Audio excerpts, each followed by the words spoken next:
What's going on, guys? It's ETAPRIME back here again. Today I am back with the Odyssey single board computer from SEEED, and today we're going to be adding an external GPU. Now, if you're not familiar with this board, I have created a couple other videos like running Windows and Linux, running some benchmarks on both of those. I'll leave links for those videos in the description. But today, in this video, we're going to be adding an external GPU using one of the free M.2 slots on this little single board computer. Now, by itself, this little x86 SBC doesn't do too bad. It's got a quad-core Celeron J4105 at 1.5 GHz with a burst up to 2.5. It's also packing 8 gigs of LPDDR4 RAM running at 2400 MHz. But I can't leave well enough alone, so I want to add an external GPU to this to see what kind of performance we can get out of this little board. And for that, I'm going to be using the most powerful GPU that I have that doesn't require external power. And by external power, I mean a 6-pin or an 8-pin on the side of the card itself. This is a low-profile GTX 1650. And I can already guarantee you that the CPU in the Odyssey will bottleneck this 1650. I've tested other single board computers in the past, and the J4105 that's in the Odyssey right now just isn't a powerful CPU, so we're not going to get the max performance that we could out of a card like this. But either way, we should still get a pretty decent jump in GPU performance by adding this card. And to power everything, I wanted one adapter. So what I did was take a little Pico power supply. This is a 150 watt Pico power supply. I added a USB Type-C connector to power the board. And most of these already come with a 4-pin connector. This is going to allow us to add power to the X16 adapter that we're going to be plugging into the M.2 slot on the board itself. Now, the M.2 slot just isn't going to put out enough power to power any GPU. So we have to add power like it's in a real motherboard. Remember, the 1650 doesn't require external power. We're only powering the X16 slot that we're adding to the single board computer. So I'm going to go ahead and throw this together real quick. I do have this adapter that I got on Amazon. These are a bit expensive, but they work really great on these little boards with M.2 adapters. It's M.2 to PCIe X16, so we can plug that card right into this thing. So I'm just going to attach this to the M.2 slot on the Odyssey single board computer. And with this attached, I could just turn the board over and plug the card in just like it is, but I'm going to kind of mount this to the single board computer itself using a couple little plastic standoffs that I had laying around.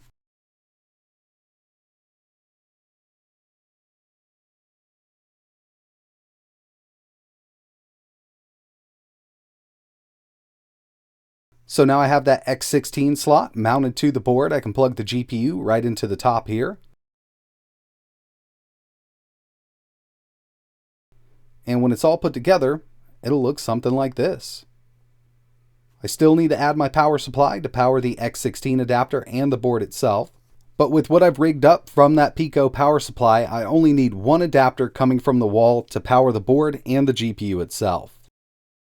So the 4-pin mini adapter is going to plug into the X16 slot, and the USB Type-C is going to plug into the board. I could mount the Pico power supply to the top of the board with some double-sided sticky tape. I'm going to go ahead and do that, but I want to see if this even works.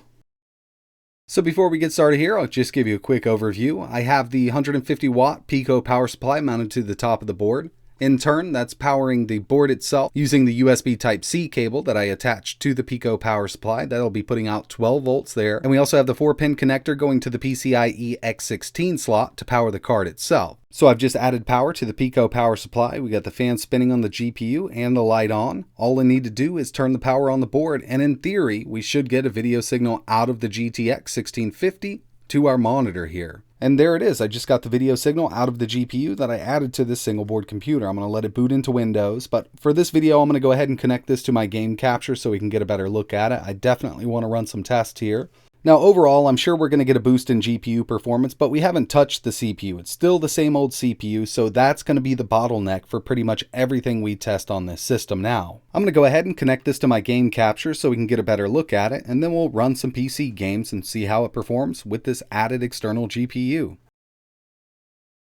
Alright, so here it is. Booted up just fine. I did have to install the latest NVIDIA drivers, but it seems to be working well so far. We have the Celeron J4105 CPU at 1.5 GHz. This is a quad-core CPU with a single core burst up to 2.5. It's definitely not a powerhouse, and it will bottleneck our GPU. 8 gigs of LPDDR4 soldered to the board running at 2400 MHz, and the NVIDIA GeForce GTX 1650. I did want to see and make sure this is running at X4 speeds, and it is, X4 2.0. It shouldn't affect performance that much, especially with the CPU we're using.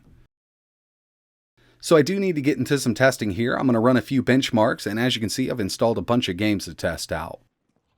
Alright, so I've done a lot of testing, and the CPU is definitely bottlenecking the GTX 1650, which I knew it was going to happen going into it. Without the GPU, this little board, on average, did 33 FPS with this game at 720p, very low settings. With the GPU added, we're getting an average of 52 FPS, so we did get a pretty decent jump in performance, but if we bump the resolution up, there's no change at all. We're still getting an average of 52 FPS. And it really comes down to the CPU at this point. That CPU is definitely bottlenecking this GTX 1650, and this happened with every single game that I tested. There was no difference going from 1080p to 720 or vice versa.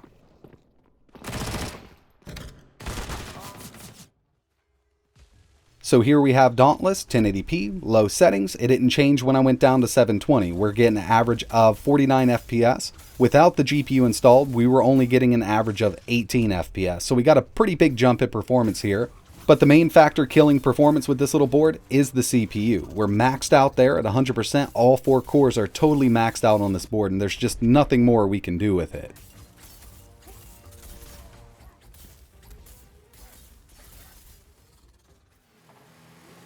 Rocket League, normal settings, 1080p, we're getting an average of 115 to 114 FPS, and without the GPU installed, very low settings, 720p, we were getting an average of 24 FPS. So obviously adding this GPU definitely helps out, but we're still very limited by the CPU power.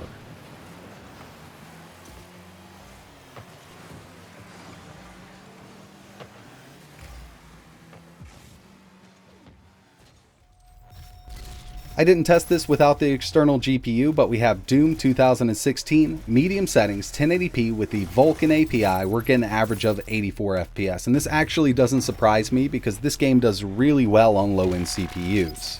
I just hope in the future that all developers add Vulkan because this really does help out.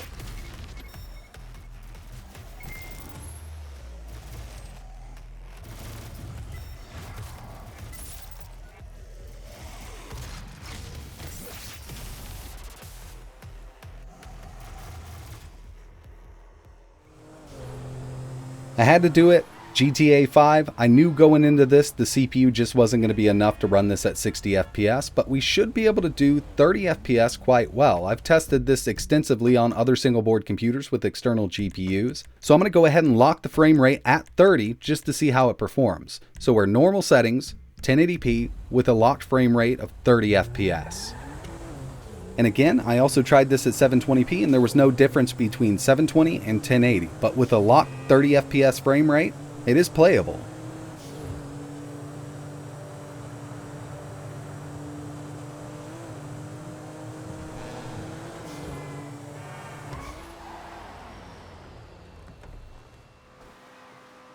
And the final game I tested was Forza Horizon 4. I actually just ran the built-in benchmark, 1080p, low settings. It came out with an average of 39 FPS. I went back and tested it with 720p. We were only at 41. So in the end, we did get a pretty decent jump in GPU performance by adding this external video card to the Odyssey single board computer, but this is something I would stay away from. I wouldn't buy this specifically for a little tiny gaming rig just because that CPU is so underpowered. And I did run into a couple of issues. I tried to run the Assassin's Creed Odyssey benchmark, but it kept crashing every single time. Not the game itself, but my whole setup would just crash. The board would kind of reboot itself. I tried lowering the wattage from 15 on the CPU down to 5. It still didn't help. It would crash every time. And I had the exact same thing happen with 3D Mark. Now it didn't happen at a specific location.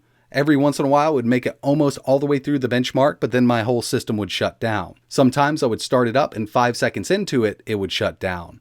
I tried a different power supply, tried lowering the wattage on the CPU, but personally, I have no clue what's causing it. But those were the only two issues that I ran into with everything that I tested. It was a little weird. I tried it several times and I just couldn't get it to work through 3D Mark or the Assassin's Creed Odyssey benchmark.